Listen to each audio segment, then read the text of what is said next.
자, 오늘은 이제 가을 텃밭 작물의 관리 방법에 대해서 알아보도록 하겠습니다. 그냥 심어만 온다고 자라는 게 아니죠. 배추가 자라기 위해서는 때때로 맞는 영양이나 또 병충해 방제를 해주지 않으면 맛있는 배추를 먹을 수가 없어요. 그래서 오늘은 지금 작물을 심은 지 열흘 정도 지났는데, 이 열흘 정도 지났을 때 이제 뿌리가 어느 정도 자리를 잡게 되거든요. 하지만 뿌리는 자리를 잡았지만 배추 잎들은 아직 부들부들해서 벌레들도 아주 좋아한답니다. 사람들도 좋아하는 배추를 벌레들도 아주 좋아하기 때문에 지금은 벌레가 많이 나타나기 전에 미리 배추에게 예방적인 차원에서 친환경 농약을 뿌려주게 되는 거예요. 그래서 오늘은 친환경 농약을 뿌리도록 하겠습니다.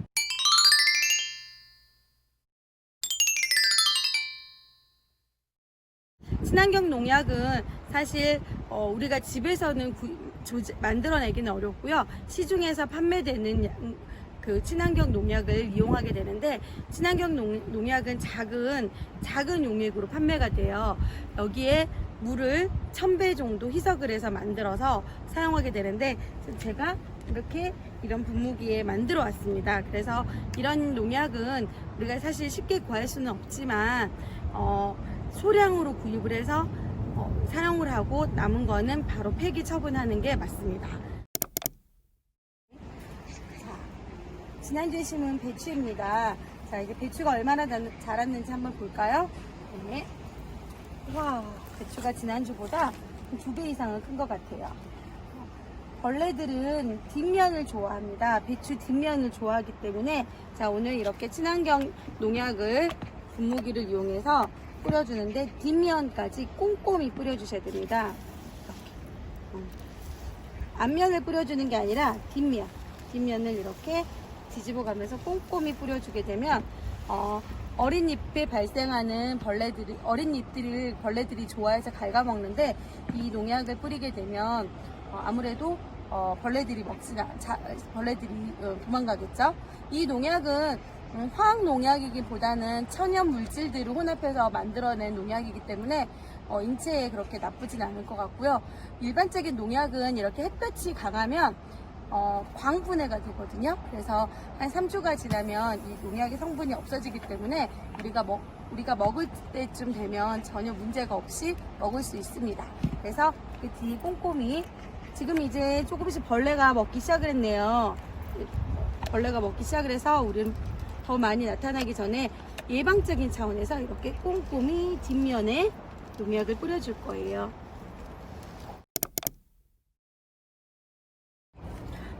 그럼 지난주에 심어놨던 무씨는 얼마나 자랐는지 한번 볼까요? 와, 일주일 만에 씨앗이 자라서 이렇게 잘 자랐어요.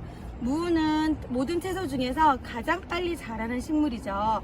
그런데 우리가 지금 이렇게 많이 자랐는데, 지금 정도에서 뽑기보다는 한 일주일 정도 더 있다가 뽑아서 솎아주기를 할 건데, 지금 솎아내기엔 조금 아쉽고 한 일주일 정도 더 자라면 솎아서 우리 맛있는 비빔밥을 해 먹을 수가 있을 것 같아요. 네, 그럼 상추는 어떻게 됐을까요? 상추는 우리가 지난 시간에 모종으로 심었는데 얼마나 잘 자랐는지 한번 볼까요? 짜잔! 와, 요즘 상추값 많이 비싼데 이거 이제 먹을만하게 자랐네요. 네, 이렇게 상추도 아주 무성하게 잘 자랐는데, 이런 잎채소들은 중간중간에 비료를 해주는 게 좋거든요. 그래서 비료에는 복합 비료와 요소 비료가 있는데,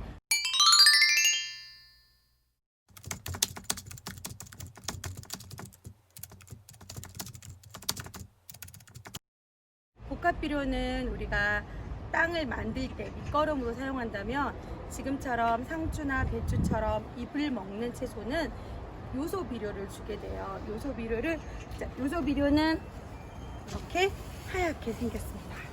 네, 짜잔, 알비료고요. 이 요소 비료를 상추에게 주는데 주의하실 점은 상추랑 너무 가까이 주게 되면 비료가 너무 독해서 뿌리가 상할 수가 있어요. 그래서 우리 한 꼬집 요만큼 정도 살짝 띄워준 다음에, 얼마만큼 줄 것인가, 한 꼬집 아시죠? 요만큼 정도 집어서 우리 상추 옆에 뿌리에다 넣어주면 잎이 아주 무성하게 더 자란답니다. 자, 그럼 우리 비료를 줘볼까요? 네. 자, 여기 상추 옆에 구멍을 냈고 이렇게 한 꼬집 정도 넣은 다음에 덮어주세요. 상추는 여러 잎이 모여서 자라는 작물인데요. 상추의 잎은 이 마지막 겉잎부터 따주는 겁니다. 하지만 딸 때 살짝 돌려가면서 상추를 따서 여기 이 줄기 부분에 상추의 잎이 남지 않도록, 우리 가끔 이렇게 상추를 따는 분들이 있죠. 이렇게 남아있으면 이 남아있는 부분에서 썩어서 병균이 생기기 때문에 상추가 병이 생길 수가 있어요. 그래서 여기 줄기 부분을 남김없이 깔끔하게 돌려가면서 따줘야 됩니다. 자, 상추를 딸 때는 이렇게 큰 잎은 따서 먹을 수가 있겠죠.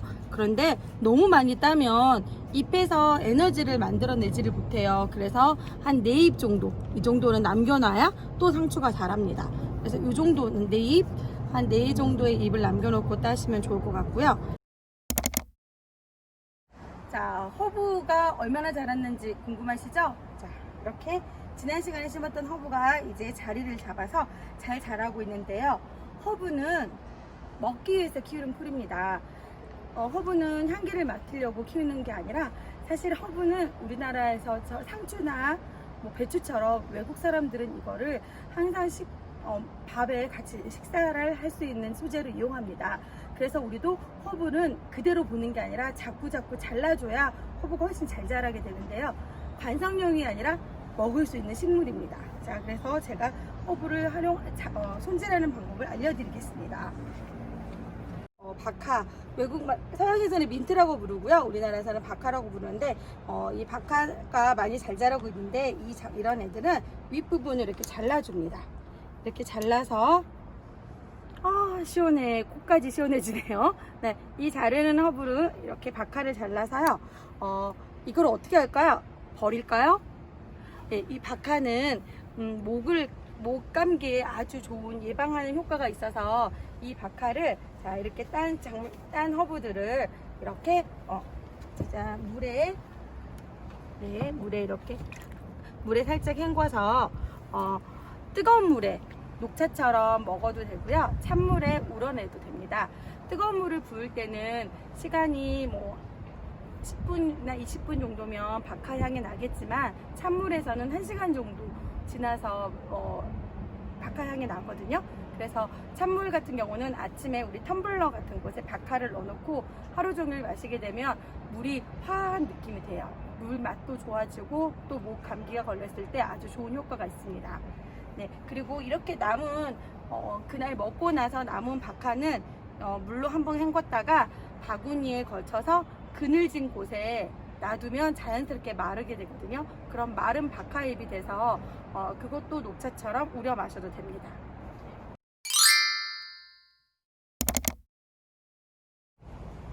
머리가 맑아지는 냄새예요. 로즈마리는 두통이 있거나 머리가 찌끈찌끈 아플 때 이 향을 맡으면 머리가 맑아지는 효과가 있어요. 그래서 로즈마리도 차로 마실 수가 있고 오늘 밤에 혹시 고기를 드실 분들은 오늘 저녁에 고기를 드신다면 고기에다가 이 로즈마리 하나 잎 정도 같이 넣어서 하면 고기에서 나는 어떤 누런 고기 냄새, 잡냄새가 없어진 효과가 있어요.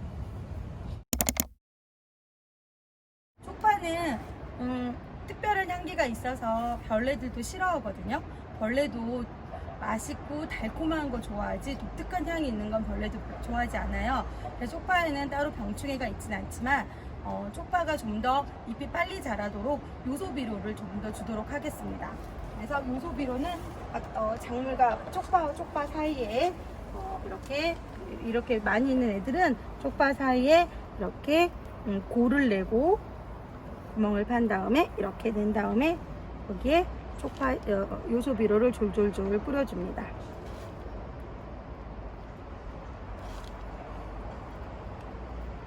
이렇게 졸졸졸 뿌려주면 이 요소비료는 잎을 무성하게 하는 역할을 하기 때문에 쪽파가 빨리 자라서 빨리 자랄 수 있는 효과가 있겠죠. 자, 여기에 토닥토닥 요소비료가 보이지 않도록 덮어줍니다.